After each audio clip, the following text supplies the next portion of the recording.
Well, good morning, everyone, from here in London, and I'm delighted to welcome my friend, Dr. Robert Hercock, who's dialing in from way up in the wilds near Martlesham, I think, uh, Oxford. Oxford, even further. uh, and we're here today to talk about text to intelligence, the future of knowledge graphs. Now, knowledge graphs have been around for a very long time, at least conceptually. But again, the rise of computing power, the rise of the ability to display and visualize them, and of course, the rise of data has meant that they are as important as never before.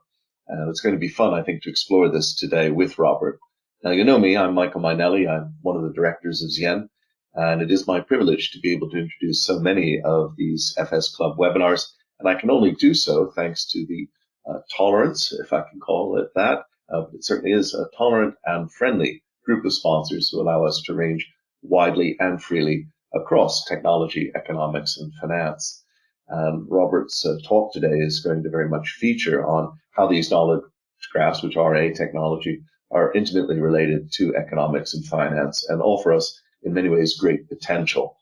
Now, the format today is, as ever, my job is to get out of the way as quickly as possible so you can hear from our expert. We've kept approximately 20 minutes for questions and answers at the end.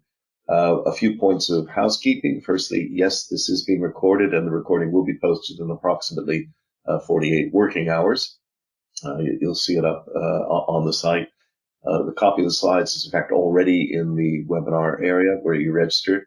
I'm not going to be rude by not introducing Robert, but you have read his biography a couple of times in registering for this event, and we'll hope to get straight into it. So the only important piece of housekeeping is please do type your questions, comments, or observations into the GoToWebinar chat facility so I can feed them in to the discussion with Robert. There's no point in emailing me or texting me or signaling me or WhatsApping me or any of the various methods of sending your knowledge graph to me. I'm here with you at the moment, so do use the GoTo questionnaire facility. Robert will receive a copy of all of the comments, questions, and observations with your email attached. So if you want to get directly in touch with him, just leave a comment or question or observation, and he will have that. And therefore, with no more ado, Robert, the floor is very much yours. Okay, thank you very much, Michael. So as Michael's saying, I'm Chief Researcher in BT, our research facility. Background is AI and cybersecurity and machine learning. So do you want to go to the first poll question, Michael? That sounds great. We've got a poll question I'm just about to launch here now. See if the audience is awake there. What is the most promising application for knowledge graphs? Do you see it as enterprise search, graph databases, AI enhancement, data governance, or my favorite, salmon fishing? Yeah, apologies. Michael likes fishing. I thought I'd throw that one in there. Yeah. It's always about the price of fish. And just over half the audience have voted. I'll give it a few more seconds there. They're treating it earnestly, though, which I think is very good. Robert, only 4% were unable to resist your bait. Now just close that and share the results with you. Okay. Oh, that's nice. I like that. Fairly good spread, although AI enhancement comes out top. Well, that's interesting. I would expect most people to go for enterprise search because typically online that's what you'd see as a common application area for knowledge graphs. But my personal favorite would definitely be AI enhancement, and that's certainly what I think the main value is. So that's great, a great start. Good. Right, so let's kick off. Text to knowledge. So why am I calling it this? So if we look at the history of knowledge graphs, it's not a new topic. It goes back a long way. And certainly from the 1960s, people were beginning to think in terms of formal structures for how you structure a semantic network and relate it into a computer framework. And then we have sort of in the early 2000s, people like Tim Berners-Lee coming up with the idea of a semantic web, where you're trying to mix this knowledge graph concept with the whole web and hyperlink area. And then from the basic diagram, you can see effectively we're talking about a graph where you have nodes and edges. The nodes are entities of some kind, which could be anything, and the edges are relationships between them. And then you can mix and match this as you go along. I'll get on to how these things are evolving and where we are and what the challenges are going forward. Next slide, Michael. So if you look online, there's a wide range of descriptions of knowledge graphs. Interestingly, in the past decade or so, the term has mutated and is beginning to evolve and mean something different. So traditionally, it was very much about ontologies and RDF and tightly structured data sets. Now it's evolving into something quite different, a much more fluid conceptualization of what a knowledge graph is. And this was kind of popularized by Google back in 2012 with their sort of common use of the idea of a knowledge graph. And there's a blog reference there for you to go follow up afterwards. Next slide, Michael. Could you just explain RDF to the audience, please? Sorry, Resource Description Framework. So that's a structured way of representing knowledge as a knowledge triple, subject, object, predicate, and data set. So if we look at the old school method of knowledge graphs, this is about a knowledge representation where each piece of knowledge is an entity, which is part of the node in the graph, and the connections are some kind of relationship or a semantic link between them. There are linguistic definitions of how you'd structure such a knowledge graph concept. And this whole knowledge graph organizing data according to an ontology is the underlying, very much in sort of 80s and 90s timeframe was the way people were approaching this. And historically, the knowledge graph would be constructed by an expert. So some domain expert would pull together various structured and unstructured data sources and try to assemble the graph by hand, in effect, with minimal computing input. And that was a problem. That's one of the challenges. It was a very tedious, slow process. Next slide, Michael. So a short definition would be a knowledge graph consists of a set of interconnected typed entities and their attributes. This is a nice modern definition. This is very sort of flexible definition I quite like. There's a very good paper by Gomez Perez, a recent paper on the nature of knowledge graphs. If you're academically minded, you want to go dig into the topic, that's a great starting point. And there's also a very useful blog reference I found of the difference between ontologies and knowledge graphs and this sort of evolution of the concept over time and how it's got to where it is today, which is where hopefully we'll get to. As Michael said, all the references have been listed at the end, and although they'll be available online at the ZGEM website. Next slide, Michael. Right, so the next question hopefully people are asking is why? Why should I be interested? What's the value in this area? There is definitely immense value. And so many online services, so many machine learning driven services now use knowledge graph constructs underneath them. Key benefit, the knowledge graph can help you find new information or new links between information that wasn't explicitly defined. This idea of mixing it with ontologies to expand the knowledge graph is very important. And the third point there is for many people, it maps to the way humans reason over knowledge. It seems to be a nice way of linking human and AI capability. And I think that's why it's becoming very popular. And then the final point, kind of a good and a bad thing, it's inherently visual. So it makes it very easy to communicate and very easy to play with and build visual knowledge graphs. And I was having a conversation with Michael. This can be a problem. You can end up with a spaghetti mess of visual output, which doesn't tell you anything. It just looks pretty. And I know as a researcher in my domain, people can get obsessed about tweaking that visualization without actually extracting any valuable information from it. So that's kind of a plus and con there. Next slide, Michael. Okay, it's poll time. Here we go. Okay, so our second poll, which I'm just launching now, is in the audience's opinion, which industries will benefit most from knowledge graphs? Finance, insurance, information and computing technology, health or pharmaceuticals, or space tourism? A quarter of the audience have voted, half of the audience have voted. As ever, the FS Club is fast on the buzzers here.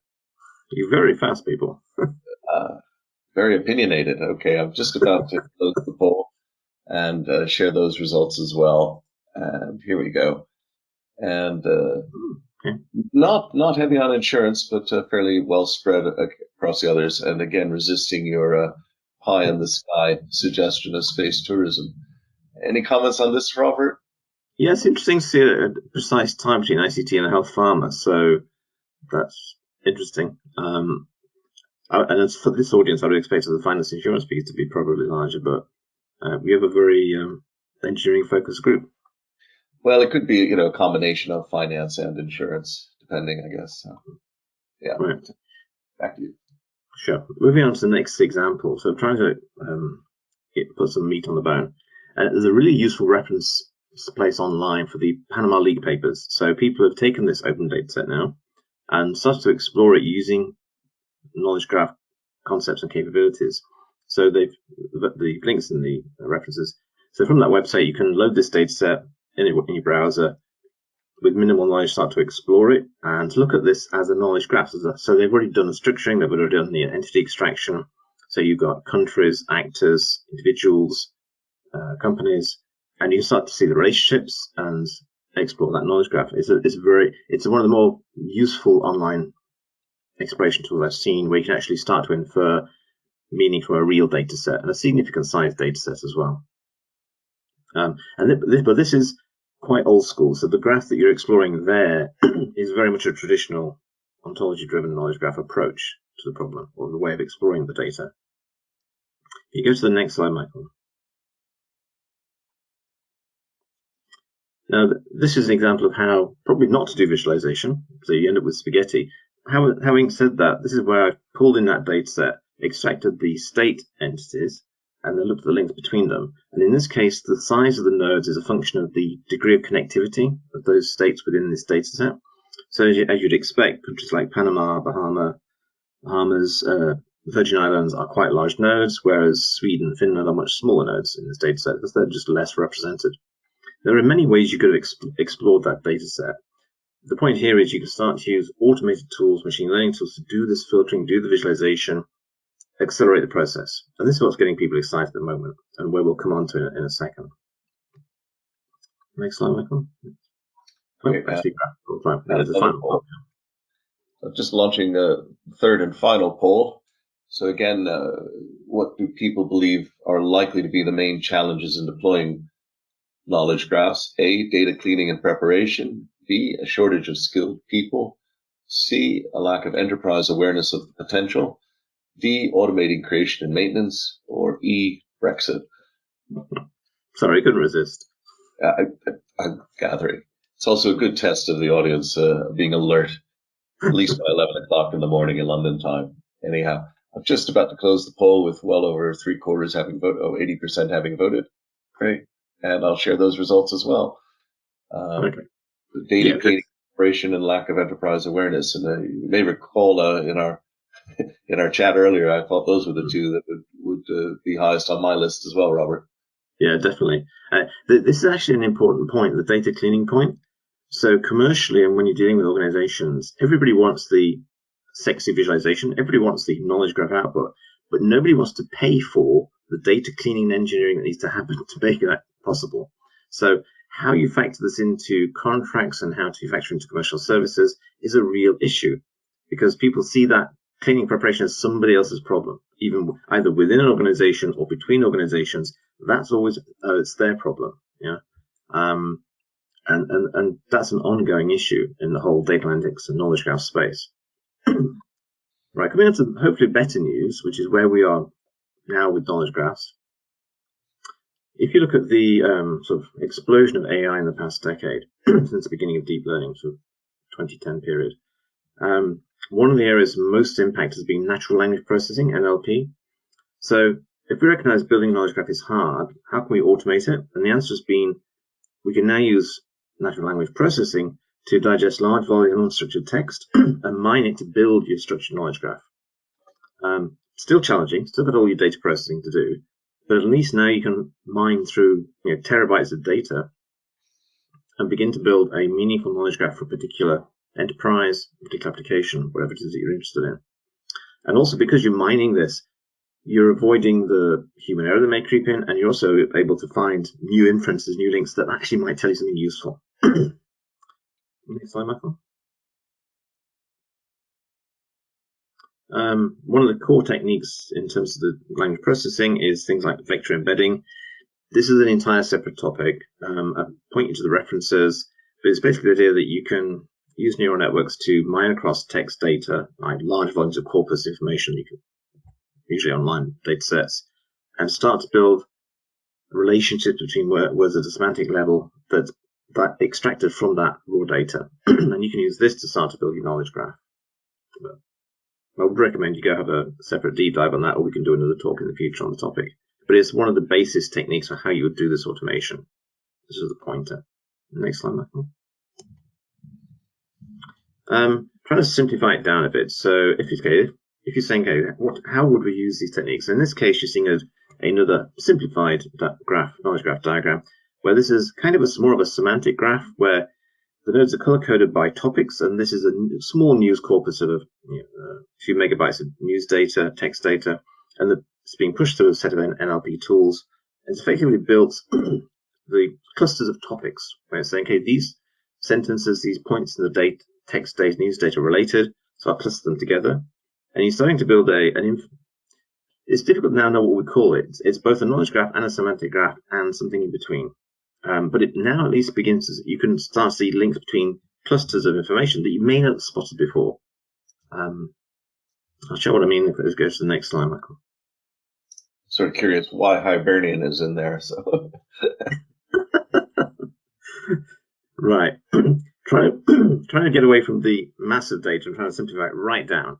This is a ridiculously trivial example. So this is a handful of terms, which is a list of words listing animals, plants, a few of the isolated concepts, and putting it through the same kind of NLP tools to build a semantic graph again.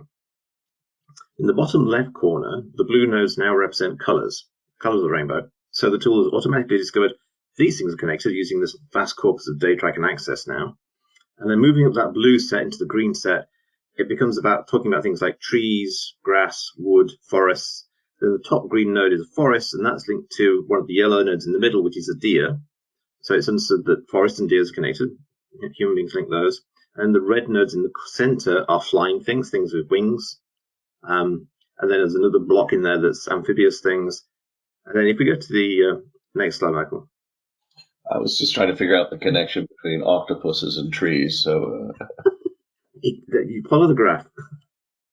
Right, so this one's a nice basic example you pull out from this kind of data. So the tool automatically does semantic inferencing, so it links like sheep, goat, camels. Okay, these are agricultural animals that human beings farm. What's connected? Well, the color green is connected to bamboo, connected to wood. That's connected to trees. That's connected to grass. Both of those connected to forests, which links to the deer and to wolves.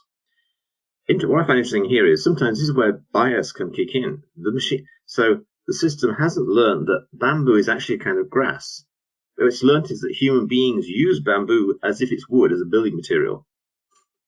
So it's inferred something that's correct, but not ontologically necessarily perfect. So it's a nice example of the kinds of very subtle biases that creep into using this kind of large NLP tools to extract knowledge from. If you go to the next example, it gets even more interesting. So just for fun, into that data set, I threw the term alien.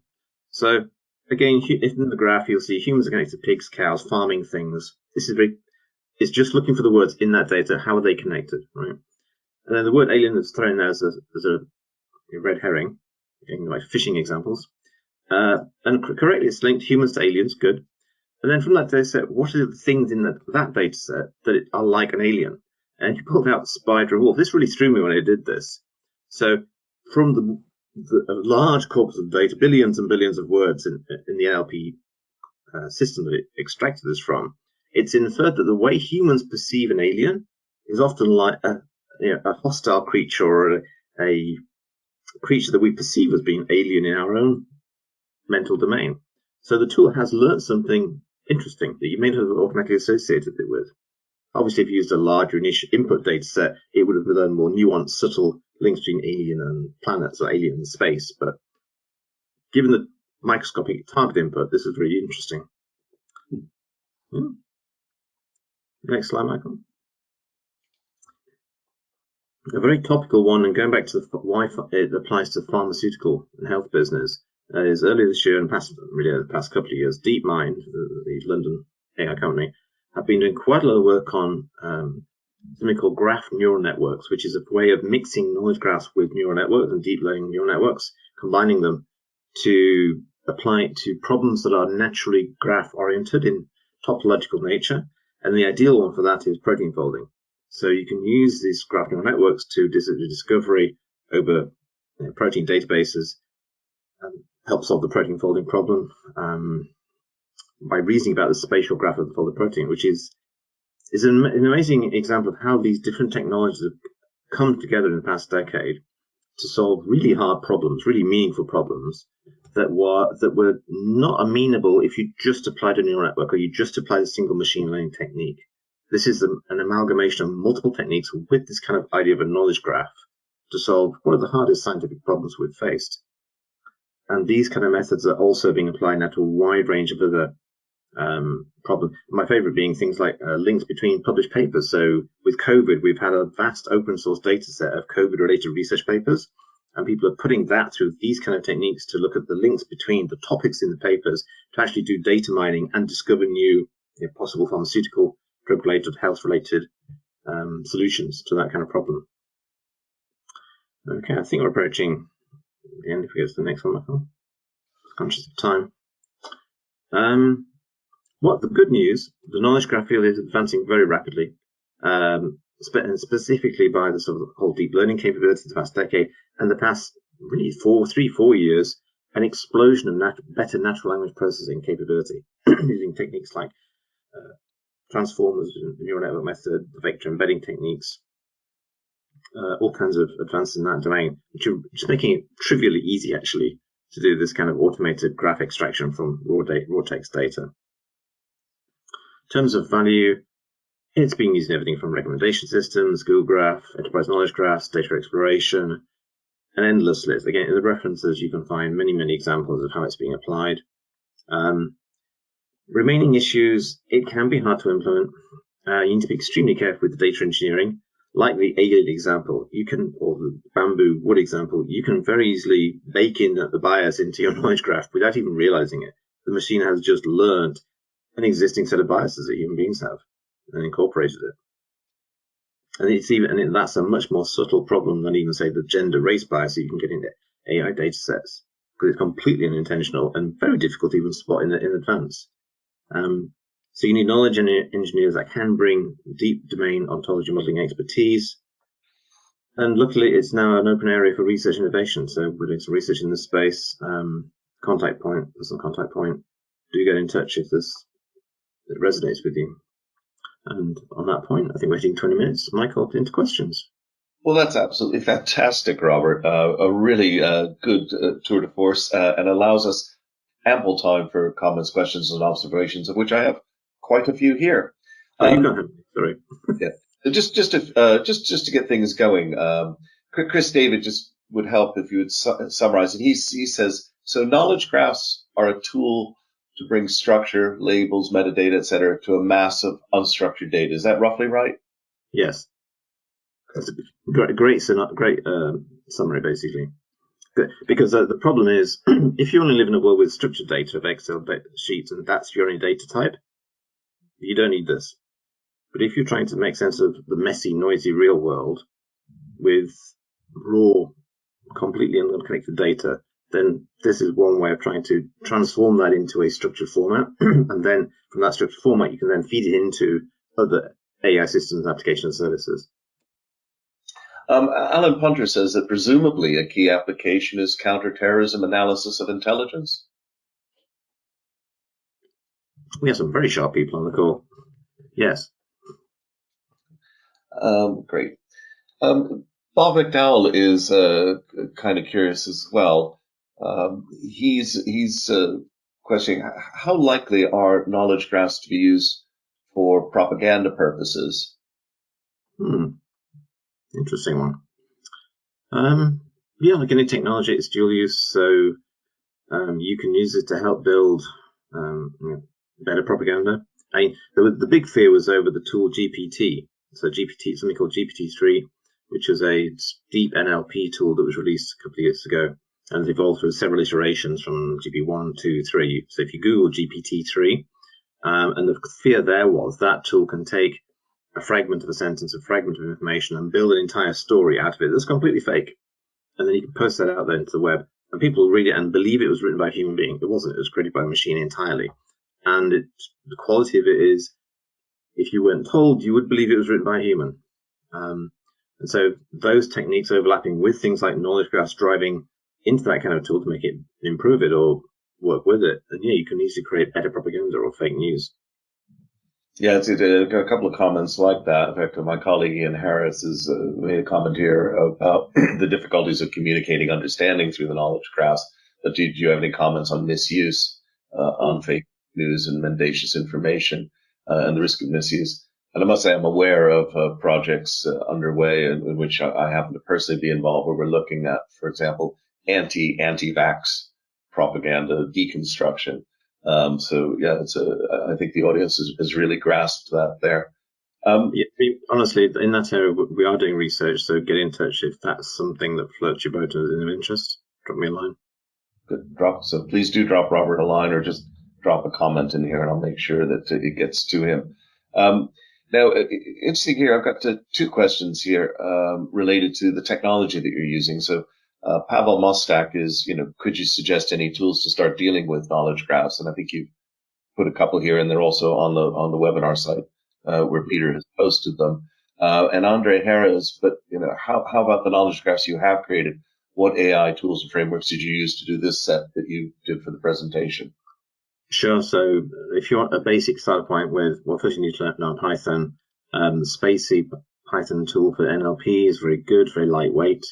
That if you want to go further, do something like BERT, and then the derivatives of the BERT tool, which are specialized for different things. So you can get a BERT version that's specialized to pharmaceutical, or a BERT version specialized to news ingest, and a site called Hugging Face. Serious, it's called Hugging Face. It has a lot of free transformer models and NLP models on it that you can get and quick, just out the box, use and go and do this kind of stuff. And then the visualization is just JavaScript D3 libraries. Sorry, Michael, we're getting quite a bit deep there, but no, it's good. The audience is very interested in this, Robert. In fact, push on a little bit here. This is from Dionysus Dimides, who's up at Hull University. Robert, you did touch on this early on. Many of these visualizations look pretty, but what meaning can you extract from them is debatable. At some point, you hit visual complexity as well, and I'm wondering what dynamic interaction techniques for exploring these graphs exist for the user, and how is that frontier advancing? And do you have any comments in terms of user-computer interaction on the visualization itself? Studies being done in that area. We published some papers in the domain. So, I mean, there are various techniques like compression of nodes. So you have an automated way of compressing large numbers of nodes into a single node as a meta node. So you can use compression methods like that. You can use embedding methods over the graph side of things, tools like node2vec as a way of predicting information out of the graph, but getting rid of the need to do the visualization in effect. So the question is always, what do you need to visualize and why are you trying to visualize it? And it can really be a tar pit, the visualization aspect, that you end up with all your staff just playing with pretty pictures, not actually driving to an objective, to a mission objective. So yeah, that has to be a very carefully managed process. Just a quick second bite at the cherry. David Gradwell is just curious, what JavaScript libraries should we look at to get going? D3 is your main graph tool. Well, there are several others, Viz.js, Sigma library, and then if you just want to do visualization, yeah, so in Python, NetworkX is the main Python library for it. Mm-hmm. I must say we at Xen use D3 when we're doing knowledge graph work, so hopefully that helps. Now, got a few area here. Just could you give just a slight overview? This is from Andre Herre again. A slight overview of the process of text to graph. How did you choose the nodes, and was there any human intervention there in inferring the connections between the nodes? I mean, so in the toy examples I gave, no. So the whole point was I randomly picked a list of terms that can be clustered, but have some possible links between them, and threw that into the NLP system, the Spacey NLP tool, and then ran various customized graph connectivity algorithms that we've built, and then look at what the output looked like. And then it was interesting to see, so using the corpus of data that Spacey has, which is the Spacey large model, which is about 1 billion words from the internet, particular text corpuses that it's using, what did it infer given that input? How did it think things were related? So I love one of the examples of, human to alien, easy, I expect that. But alien to spider, that's an interesting inference that the system has made in the way people, collectively think about the concept of an alien. It didn't go alien goat. It didn't go alien bamboo. It went alien spider, or alien wolf as well. So that it was picking up the vibe, if you like, of how human beings perceive that concept, which is an interesting learned capability. Ian Sheridan picks up on that. He says, with the wolf and spider's alien example, surely the reasoning why humans think the wolf is alien is pivotal. Is the link attacks, fear of attacks, or other factors? Exactly. All the deep associations we have with those labels is inferred from the data. Yeah, Eric, you can imagine doing that for other, your enterprise business data set, where there may be inferences that are both reflect you the biases that might exist there, or just show an inference you haven't made before. Sorry, Michael. Edwina Morton asked a question, and I might tag something along to it because she's got a good point here. If you mine the same data set for a second time, do you ever get different results? And if not, what conclusions do you draw about data or analysis bias? But I'd also be interested in you just explaining any techniques for comparisons. So how can I mine one way and I get a pretty picture, but how do I compare that pretty picture with the pretty picture I get from another one? It's just this is where the data engineering comes in. So, well, first of all, obviously, if you're using any stochastic random seeds in your Python code to do the analysis, and your statistical methods that have random seeds in them, that might vary it. But then different tools will get, so you might want to compare Spacey versus BERT as two NLP tools and see, I've done that, and look at the difference between the clusters you get out of it. At least, the visualization can then be useful because you don't want to, we're trying to reverse engineer something like those deep NLP tools. They're very complex tools by definition. But you could use the visualization to look at the differences that it does on a test data set and then decide for yourselves which of those NLP models is giving you a more meaningful output for the particular application that you have. Yeah, one of the things I think people are picking up on is the relationship or the apparent relationship of these techniques to cluster analysis and statistics. And Alan Punter says, in classical statistical analysis, the standard technique of extracting key factors or dimensions, i.e. reducing the dimensionality from unstructured multi-factor data, is principal components analysis, or as the psychologists call it, factor analysis.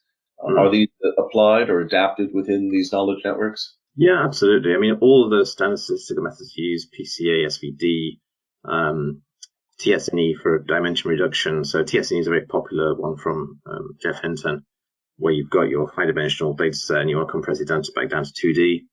TSNE is tricky to work with because the parameterization of it is very sensitive and can lead you down a garden path if you're not careful. What's interesting is this graph method I find easier to actually operate on over complex data and give a meaningful output compared to things like TSNE. If you don't have the sensitivity to parameterization compared to those kind of more advanced algorithmic methods, which is interesting. Andre Hera is asking, and I think this is probably a detailed question, but he'd like some paper references. But the straight question is: Are the connection determination algorithms public? Some are, some aren't. Okay. There's some magic. There's some magic sauce in what we're doing. Obviously, it's research. There we go. There's a whole set of questions here about bias. So I'll just pick up two. Hugh Purser is saying, could you expand on how bias occurs and how it can be controlled? And Robert Davis has a sort of a follow-on. How do you provide a confidence score in any knowledge graph to compensate for the inherent biases in NLP and AI? So a metric. In fact, how would anyone know that the NLP AI has biases, let alone what those biases are? I'm interested by how to metricate it. I haven't seen much work on that. I think that's an open area. Is how you would measure the level of bias that might be creeping into this kind of application, this kind of process. And that would require a deep knowledge of the particular ways that the corpus models have been built, the differences between Spacey BERT, the Hugging Face models. So I haven't seen much work on actually detecting and then measuring that level of bias. I mean, what people care about is accuracy, just pure accuracy. So has my NLP tool trained on scientific papers or trained on pharmaceutical data produced a meaningful protein mapping or something? But the idea of, especially if using things like counterterrorism or policing or a social function, then this kind of subtle, and it's not a bias that's input by a bad researcher using a gender bias data set. It's more subtle than that. It's a bias that's a function of the way people perceive the world, because that's what the tools are picking up on. It's how human beings perceive reality. Yeah. Okay. Got a couple of questions here. Let me pick up on, getting really into practicality. Jeremy Wilson is curious, are there any typical characteristics of a real-life business challenge in the financial services sector which might be best addressed by deploying a knowledge graph? I think the Panama Papers is a great example of sort of fraud and tax evasion process. And you can use that data by using these graph tools to actually mine, which is quite a large data set, and infer links that you could then explore for fraud purposes. So you could certainly do the same thing for like insurance fraud, other financial transactions where you've got a large body of data and you want to see the subtle connections that might exist within it. The obvious things you've probably picked up on, but this kind of analysis tool done properly could give you a way of exploring and finding second, third order connections. Ian Sheridan has a suggestion here. In global investment banks, the number of compliance, legal, and risk policies can exceed 10,000. So I think there's massive potential for this interconnecting of policies, given a human has finite memory and time. Absolutely. Have you ever seen an example of that kind of volume reduction approach? Yeah, that's an ideal area for it, basically, where you've got large corpus of documents in a constrained domain. It's not a totally open domain. And then you can push that through this kind of NLP to graph building. Richard Burge would like to pick up on the protein folding problem, which is an interesting one. As he understands it, the DeepMind process is simply a very fast way of working out how a protein will fold. It has not helped us understand why it's folding the way it does. If you simply want to get vaccines operating quickly, that's good enough. To what extent might knowledge graphs help us understand why? Yeah, so that's an interesting point. So it's quite a controversial area. So, DeepMind, great company, there was a lot of media attention to the protein folding because a lot of claims were made, or I think the media amplified what was being said. But at the same time, that is an open scientific problem. It's a very hard scientific problem, especially what does it mean? And if you can combine the knowledge graph approach to look at how the neural network is telling you the thing is folding with a graph neural network, and then you can then start to overlay, link it with the research papers, actually link it with the way humans are looking at the problem. That would be a very rich area, I think. We're kind of running to the end of time, but just a couple of things I'd like to pick up on. Bob McDowell again says, one of the issues with knowledge graphs is that they are like impressionist paintings, or I might add Rorschach tests. They're capable of extensive personal interpretation and influenced very much by first impressions. But his question to you is, how deep and thorough should data cleansing be to ensure that future graphs do not contain the germs of earlier graphs? I might even add more than that, not just the germs of them, but is there any metric for the cleanliness of the data? No, not that I'm aware of. That's an inherent problem. If you have an answer to that, please email me. And it goes back to the problem of nobody wants to pay for it. Nobody wants to pay for data cleaning, and the same way that people don't really want to pay for street cleaning. It's like it's somebody else's problem. Well, Dionysus kicks in. Maybe Bob and I are wrong. It's not impressionist paintings. It's not Rorschach's test. It's more like Jackson Pollock's. But anyway, yeah, I like that Pollock. It's a Pollock painting. Just a couple more questions. One is when we're looking at these, what immediately springs to my mind is actually I should be able to identify gaps as well. Oh I should, yeah, yeah. yeah. Any examples of that? Um, well, I like the bamboo example. So you expected the thing to understand bamboo is a grass, but no, it's going off in a tangent. But then you can say the point then is they need to go back to your original data sets, the corpus you were feeding into it. Say, well, where was the gap in the corpus that meant it didn't learn the basic connection? So there's a hole in the corpus somewhere. So it certainly would then take you back to the original corpus and say, I need to find a different corpus, plug that into the model, and try again. So it's a good way of deducing the weaknesses in the corpus you're feeding into it. Okay. Yeah, I was just sort of looking here, some of your answers to the questions, like there's not a lot of metrics about data cleansing, or there's not a lot of metrics about bias and graphs, and sort of putting knowledge graph research literature into a knowledge graph. I would hope that I'd see blank holes there that would Mm, justify me maybe dedicating more research into that space. mm, yeah. Any other questions? Yeah, well, Chris David does point out sometimes you do want dirty data. Dirt often hides lots of interesting things. So thank you for that comment, Chris. And just a final question, if we could, in the time available, Robert. A lot of this, really in many ways is about the visualization of NLP. Mm, So when it comes to the skills there, I mean, surely a lot of those skills are language skills, deep language skills, not just linguistics, but also the context of the language, dialect, a number of other areas. So, any comments on that? yeah, absolutely. I mean, you can certainly get multilingual corpus sets now, and different translation processes to move between them. But as you're saying, so certainly if you're doing text knowledge graph construction, then an awareness of how language is constructed, which is something I struggle with personally, is a challenge. Um, it, and again, I don't think there have been many tools looking at the fine-grained process of how you do that NLP to graph construction. It's a very high-level process that takes place where there are a lot of assumptions about nouns, pronouns, how they interact, the connections between them in text, which are quite very dated. There's a lot of documentation from 1970 on the topic, or 1980, but there's not a lot of new analysis of the richness of language and how it should be mapped in or could be mapped into these kind of new data structures. Again, another research area. Hmm.